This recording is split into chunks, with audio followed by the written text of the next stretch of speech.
Olá, povo de Praia Grande. É um prazer estar aqui com vocês para juntos estudarmos a Palavra de Deus. O tema de hoje é o Rei da História. E por incrível que pareça, vivemos num momento tão difícil da nossa história, que somos tentados a nos perguntar, será que de fato Deus continua conduzindo a história deste mundo? Se Deus continua conduzindo a história desse mundo, por que tanto sofrimento? Por que o coronavírus tem cessado tanta vida? Por que o coronavírus tem levado tantas famílias ao sofrimento? E por conta desses pensamentos, muitas pessoas têm sido levadas à depressão, que é a doença do século. E eu quero trazer para vocês aqui alguns dados bem interessantes sobre esse assunto. Pessoas que estão vivendo incertezas e, por incrível que pareça, têm sido levadas ao desespero. E há um ditado que diz, pessoas em desespero agem desesperadamente. E isso tem levado as pessoas a muita depressão, a dificuldades incríveis e doenças patológicas e, consequentemente, terá doenças físicas também. E eu queria compartilhar com você alguns dados aqui. A depressão afeta cerca de 20% da população mundial em algum momento da vida. A Organização Mundial de Saúde acredita que em poucos anos a depressão poderá superar as doenças cardíacas como transtorno de saúde com maior incidência no mundo. Outra coisa interessante, em média uma pessoa morre de suicídio a cada 40 segundos em algum lugar no mundo. Os números relacionados a suicídio global aumentaram 60% nos últimos 45 anos. Isso aqui é um indício muito sério e muito direto à incerteza, à falta de segurança, à falta de fé, ou a falta de conhecimento do que vai acontecer no futuro. Se eu sei que Deus está conduzindo a história desse mundo, eu até posso ser afetado, eu até posso ser acometido de uma depressão, mas por certo será muito mais difícil. E o Deus a quem eu sirvo estará controlando a minha vida, mesmo que as enfermidades possam me alcançar. Isso traz para a gente uma saúde mental, uma restauração, não apenas na nossa saúde mental, mas inclusive na nossa saúde física. Outra coisa, se gasta cerca de 24 milhões de reais por ano com antidepressivo. Cerca de 270 milhões de receitas são prescritas para este tipo de medicamento nos Estados Unidos. 14% dos jovens que tomam antidepressivos se tornam agressivos e violentos. E por fim, de acordo com a Organização de Saúde, 140 milhões de pessoas no mundo sofrem de transtorno relacionado com o consumo de álcool. Diante de tantos dados estranhos e negativos, a pergunta é, onde está Deus? Mas eu vim aqui dizer para você que Deus continua no controle da história deste mundo. Ele continua reinando, porque a Bíblia garante para mim que Ele é Rei dos reis e Senhor dos senhores. É Ele quem coloca rei, é Ele quem tira rei, é Ele que levanta reino, é Ele quem tira reino. E no livro de Daniel, no capítulo 2, versículo 31, como acabamos de ler, o texto bíblico diz que Deus, ele vai dar para o rei Nabucodonosor, que era rei de Babilônia, o responsável pela invasão de Jerusalém no ano 605. Deus dá essa revelação para ele, que vai desde a sua era até o final da história desse mundo. Isso já diz para mim e para você que nos assiste, de que Deus está no controle da história desse mundo. Deus revelou o final desde o ano 605 ao rei Nabucodonosor. E que, por certo, queridos, a revelação está se cumprindo de maneira perfeita e com muita perfeição. Na verdade, a história está sendo conduzida ao pé da letra. E o primeiro reino era o reino de Babilônia. Esse reino estava sendo governado quando a revelação chegou pelo rei Nabucodonosor, que teve um sonho. Ele então, após o sonho, não teve a revelação e nem lembrava do sonho. Desesperado, mandou convidar os magos, mandou convidar não apenas os magos, mas os sábios, todos aqueles competentes para fazer esse tipo de revelação. Todavia, Daniel não foi convidado, apesar de fazer parte deste grupo. E aqueles magos que serviam ao rei não conseguiram decifrar o sonho e nem a sua interpretação. E a inquietude do rei exigia deles a revelação. Caso não fizesse, seriam mortos. E finalmente o decreto saiu porque eles não tiveram condições de revelar aquilo que era impossível a eles. E aí Daniel, que não foi participante do convite para a revelação do sonho, agora foi participante do convite para a morte. Daniel finalmente crendo no Deus a quem servia, sabedor de que Deus conduzia a história e que Deus era capaz de revelar os segredos mais ocultos, fala para o rei que iria orar e que Deus, por certo, revelaria. O rei concede a Daniel este sonho. Este tempo, Daniel vem, ora com seus amigos e finalmente o Deus que disse a história do mundo ao rei Nabucodonosor foi o mesmo Deus que revelou a história do mundo para Daniel. E Daniel então se apresenta na presença do rei. E ao se apresentar ao rei Nabucodonosor, que era ali o rei de Babilônia, a nação mais poderosa da sua época e a nação que estava governando o mundo, Daniel então vai interpretar o sonho para o rei e ele vai dizer que a cabeça de ouro representava Babilônia. Mas por que a cabeça de ouro representava Babilônia? Olha que coisa interessante a gente encontra na história. Aqui diz, o ouro era um excelente símbolo para a Babilônia. O templo de Bel-Marduk, o deus principal de Babilônia, tinha aproximadamente 100 metros de altura. Tudo em seu interior era banhado a ouro. Alguém calculou que só o altar havia 18 toneladas de ouro. Cumprindo-se então a primeira parte que diz, tu, ó rei, estava vendo, eis aqui uma grande estátua, esta que era imensa e de extraordinário esplendor. Estava em pé diante de ti, a sua aparência era terrível. A cabeça era de ouro fino, ou de fino ouro. Babilônia era representada pelo ouro, exatamente porque ela tinha muita coisa de ouro, inclusive vários leões eram encontrados na cidade de ouro. Então Babilônia como a cabeça, surgindo ali no ano 605, reinando em todo o mundo. E este reinado se estendeu até o ano 539. Então a história vai dizer que Babilônia reinou de 605 a 539. E aquele rei que julgava ser rei eterno, ou um reino eterno, por fim ele foi abatido. E por incrível que pareça, queridos, o abatimento de Babilônia traz para mim e para você a certeza de que Deus ele coloca e ele remove reino, sabe? Vivemos um momento onde nos perguntamos por que está acontecendo tudo isso, o nosso presidente, será que esse presidente foi colocado de maneira equivocada, será que vão tirar, vai sofrer impeachment? Eu quero dizer para você uma coisa, ainda que ele sofra impeachment ou não, Deus continua no controle e ele só será removido se Deus assim permitir, porque é Deus quem coloca e é Deus quem tira. E eu preciso acreditar piamente nisso. Se eu conseguir acreditar que Deus está no controle, não importa se ele vai sair, se ele vai ficar. Importa é que Deus está no controle. Se ele sair, cumpriu-se a vontade de Deus. Se ele ficar, cumpriu-se a vontade de Deus. Porque, queridos, Romanos 8, 28 diz, todas as coisas cooperam para o bem daqueles que amam a Deus. Se ele sair, Deus vai usar essa saída para o benefício do seu povo. Se ele ficar, Deus vai usar a sua permanência também para o benefício do seu povo. Deus está no controle da história desse mundo. Ele é Rei dos Reis e Senhor dos Senhores. Mas passado o rei de Babilônia, então finalmente nós chegamos no reinado dos Medos e Persa. E essa se cumpre a segunda parte da história, que diz o seguinte, o peito e os braços eram de prata. Então uma parte da estátua do peito e os braços eram de prata. E aqui é um símbolo para o reinado dos Medos e dos Persas.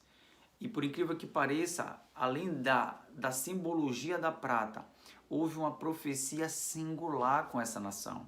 Isaías, no seu livro, no capítulo 44, 28 e no capítulo 45, verso 1, cerca de 150 anos do acontecimento, ele profetizou que Babilônia seria vencida pelos Medos. Mais que isso, queridos, Isaías disse até quem seria o rei que estaria à frente da batalha. E Isaías ainda chega a dizer que este rei seria usado por Deus para libertar o seu povo do cativeiro babilônico e levá-los de volta para Jerusalém. Se você der uma olhadinha na história, isso aconteceu de maneira fiel, porque Deus é o Deus da história. E o texto ainda diz o seguinte, Isaías, digo de Ciro, ele é meu pastor e cumprirá tudo que me apraz.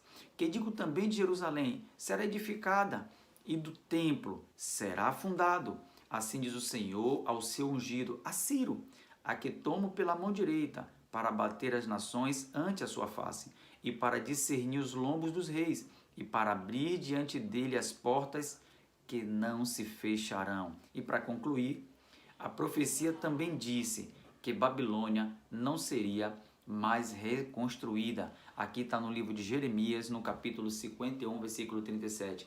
E se você der uma olhadinha na história, e mesmo hoje, se você for buscar, você vai notar que Babilônia de fato não mais existe.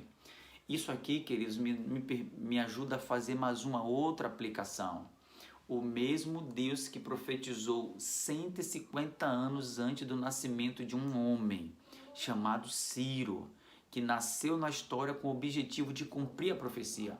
É o mesmo Deus que cuidou de você a despeito do dia que você nasceu. Se você nasceu há 30 anos atrás, se você nasceu há 50 anos atrás, se você nasceu há 70, 80 anos atrás, Deus já conhecia a tua história.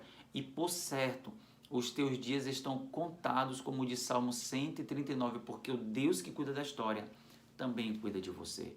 Eu não tenho dúvida de que o mesmo Deus que conduziu a história do povo de Israel está conduzindo a história da Igreja Adventista do Sétimo Dia, está conduzindo a história da sua igreja como um todo neste mundo.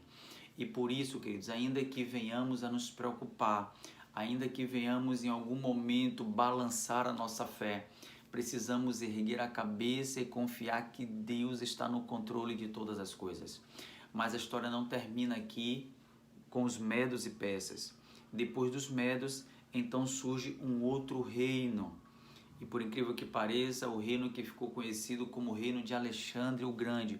Mas eu queria fazer uma observação. Nenhum reino pode ser atribuído a um homem. Quando a Bíblia fala de chifre, quando a Bíblia fala de cabeça, a Bíblia não está se referindo à pessoa. Quando a Bíblia fala das bestas, a Bíblia está se referindo ao reino. Porque se a Bíblia estivesse se referindo à pessoa de Alexandre o Grande, este reino deveria deixar de existir logo após a sua morte. Mas não é isso que a história diz. A história diz que esse reino continuou acontecendo, foi dividido em 4 reinos, os generais assumiram a ponta, até que Roma assumiu, vencendo finalmente ali os gregos. Mas ainda falando, diz assim, ó, o bronze foi muito bem representado para a Grécia, porque poderia ser, com certeza, o capacete que os exércitos gregos utilizavam. Eles eram de bronze. Então, por isso, a história registra que a Grécia era representado pelos quadris de bronze. Outra coisa que me chama a atenção é que a Grécia reinou do ano 331 até o ano 168. Você não precisa meramente olhar para a Bíblia. Se você olhar na história, você vai notar que isso é um fato, queridos. O que me diz mais uma vez que Deus, ele coloca reino e ele remove os reinos. E a Grécia então assume, cresce extraordinariamente. A profecia vai dizer que o chifre cresceu muito rápido. O símbolo do leopardo com asas é uma informação de que a Grécia viria de maneira muito veloz. E Alexandre, em 30 anos, ele fez coisas que muitos reis não fizeram em centenas de anos. Então, mas finalmente a era grega também passa, queridos. E finalmente chegamos aí nas pernas e nos pés da estátua, perna de ferro e pés misturados de ferro e barro. Olha o que diz ainda: o seu exército dominou a Europa, o Oriente Médio e o norte da África. Os romanos uniram seu império com um sistema de estrada, o culto aos seus deuses, sua cultura e um exército forte e implacável. Roma governava com punhos de ferro. Tá aí o porquê que a parte da perna da estátua, como diz aqui no texto bíblico, que vai dizer o seguinte: as pernas de ferro e os pés em parte de ferro e em parte de barro. Nós olhamos então Roma, ela surge na história no ano 168 e no ano 476, já da era cristã. Ela é acometida, ela é abatida ali pelas 10 tribos bárbaras, pelo povo europeu que invade ali a sua parte. Contudo, não é um quinto reino. Isso aqui me deixa confiante de que vivemos a época do último reinado. Apesar do barro, apesar da representação das tribos bárbaras aparecerem, não surgirá um quinto reino, porque a profecia garante. Mas pastor, e se daqui um dia Roma surgir? Não vai surgir, querido, porque se a profecia se cumpriu com Babilônia, com Medos e com os persas e com a Grécia, por certo que ela também se cumprirá com Roma. Aqui não há margem para um quinto reino. Aqui não há margem para um reino pós-Roma. A história diz que Roma vai permanecer, porque quando a pedra é lançada sem auxílio de mãos humanas, ela não bate em outra parte da estátua, não existe uma outra parte. Ela vai bater exatamente na parte de ferro da estátua. E por incrível que pareça, eu queria ler com você o seguinte: não é um quinto reino, senão uma invasão dentro do quarto reino. Mas ainda tem a final da mensagem, que é a profecia que não se cumpriu. De tudo que nós já lemos, queridos, isso agora é história. O que para Daniel foi uma profecia, para nós é história. E é baseado nisso que eu quero dizer para você que Deus conduziu a história do mundo até aqui. E por certo, Ele vai conduzir a história do mundo a partir daqui até a sua volta.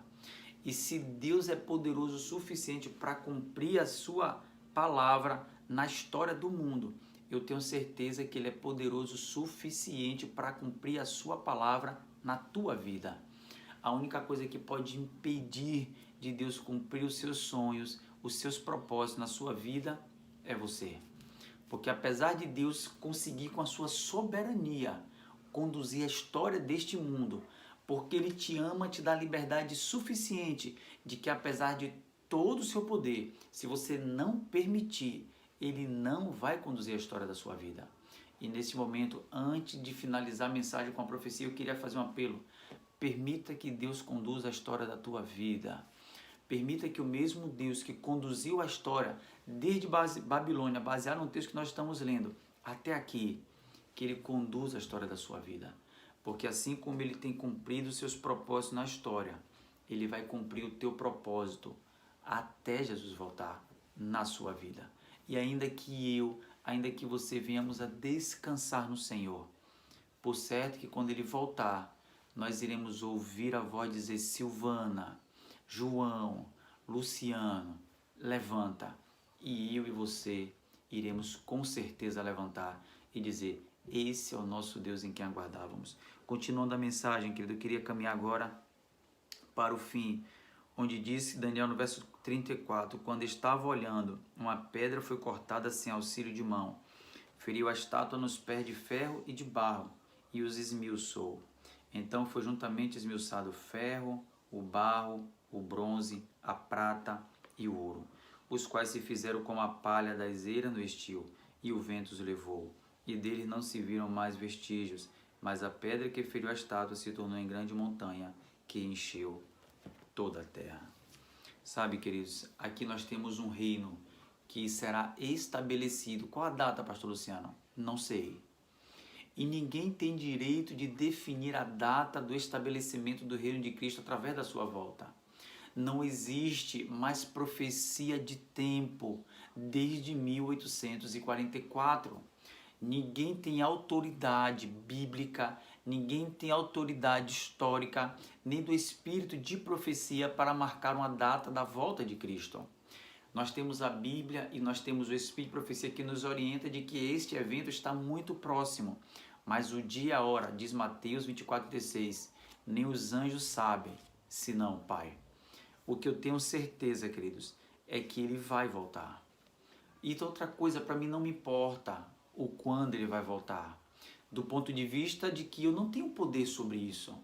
Eu não devo me preocupar tanto com quando, porque eu não tenho o poder de fazê-lo via amanhã, depois de amanhã. É bem verdade que no livro Eventos Finais diz que isso também é uma profecia condicional. Eu posso abreviar a volta de Cristo, mas eu não sei quando. Mas eu sei como eu estou esperando Ele voltar. Você sabe como você está esperando Ele voltar.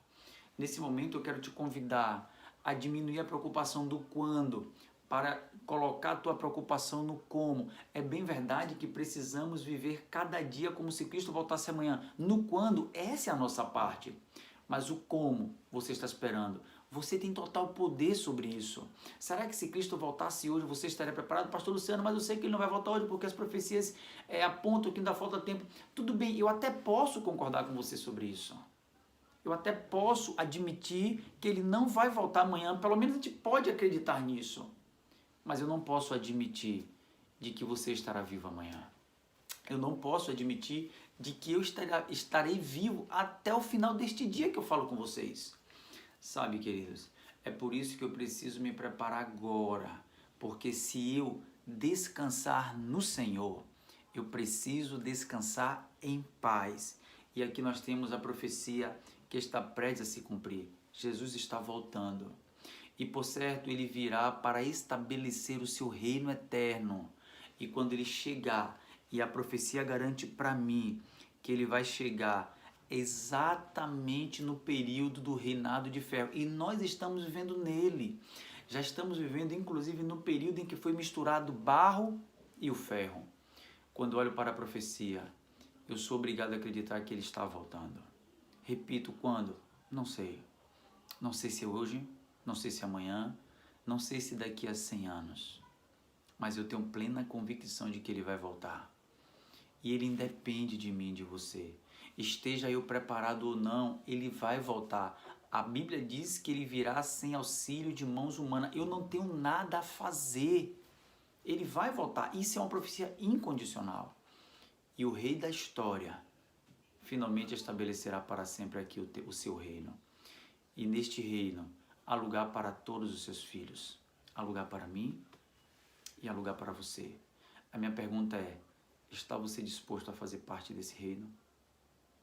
Está você disposto a entregar a vida ao rei da história, para que ele não reine apenas na história, mas sobretudo para que ele possa reinar no seu coração? Se você deseja dizer: Senhor Jesus, eu entrego o meu coração para que o Senhor possa reinar, para que a partir de hoje o Senhor possa escrever a sua história no meu coração, eu quero convidar você a fechar os olhos. Eu quero convidar você a orar comigo. Querido Deus, obrigado pela história que o Senhor tem conduzido deste mundo, Senhor. Mas neste momento, o distrito de Praia Grande não quer que o Senhor conduza apenas a história do mundo. Nós queremos que o Senhor conduza também a história da nossa vida. E abrimos, Senhor, o nosso coração para que o Senhor possa reinar, para que o Senhor possa escrever as páginas da nossa vida com a caneta do céu, para que o Senhor, quando retornar com poder e grande glória para estabelecer o seu reino, nós possamos fazer parte desse reino eterno. Entregamos as nossas vidas em tuas mãos, certo do cumprimento das tuas promessas, em nome de Jesus. Deus abençoe, um prazer estar com vocês, estamos juntos, aguardando a volta do nosso Senhor.